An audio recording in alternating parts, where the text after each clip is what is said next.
Durant tots aquests mesos ja s'han estat fent tot el desbrossament i també s'ha rebaixat la cota dels terrenys a nivell dels carrers adjacents i també en aquest sector més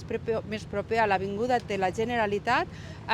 ja s'ha començat a buidar este talús. El pas següent és l'enderroc d'estos últims murs, cosa que passarà la propera setmana i que, per tant, ja quedarà tota aquesta zona lliure. Això, evidentment, tindrà unes afectacions sobre el trànsit a l'Avinguda de la Generalitat, al carrer Ronda d'Ocs i també al carrer Ronda Reus. Per això demanem a la ciutadania comprensió perquè és necessari fer-ho d'esta manera i també dir que s'hauran de seguir totes les indicacions de la policia local en els moments dels treballs i que afectaran tot el trànsit viari i també demanem disculpes per totes les molèsties que això ocasionarà.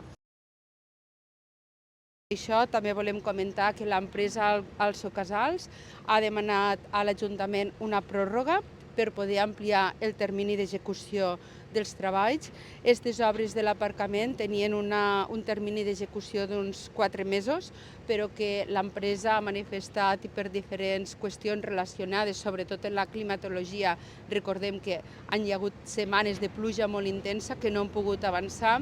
en tot el que voldrien i per això han demanat aquesta ampliació, com he dit, de 2 mesos i la previsió de finalització de l'obra és al mes de juny. Per tant, aquesta és la situació. Sigue com sigue, el que sí que és important és que molt aviat ja tindrem disponible este nou aparcament que permetrà ampliar les places disponibles a tota la zona del centre. Recordem que ja tenim un primer aparcament al costat, que és el primer aparcament dels pàrquing dels terrenys d'Adif, en un centenar de places de cotxe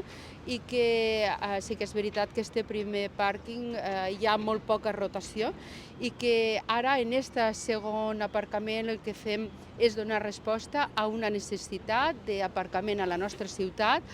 que també volem que sigui un aparcament de rotació i donar resposta tant a les necessitats dels veïns com també als comerços de la zona del centre i del barri del Temple.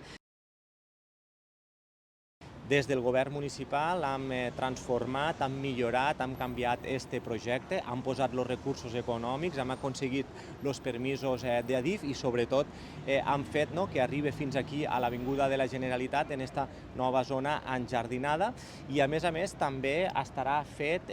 d'una manera molt més sostenible en un paviment drenant per a les aigües, per a la pluja i per tant també adaptant-nos a la realitat del que es necessita avui dia des del punt de vista urbanístic per a fer també les obres d'una manera més sostenible. En definitiva, durant la setmana que ve podrem veure com este talús desapareix, com des de l'Avinguda de la Generalitat podrem visibilitzar el que és l'estació de Renfe, com se crearà aquest espai tan diàfan aquí al centre de la ciutat que transformarà Tortosa, que unirà, cosirà el que és l'Eixample amb el Temple i sobretot que donarà resposta a una de les principals demandes i problemàtiques que tenim a Tortosa, com és la necessitat d'aparcaments, també de zones verdes, per a millorar el que és la qualitat de vida de la ciutadania i també en aquest sentit potenciar el nostre comerç petit i mitjà.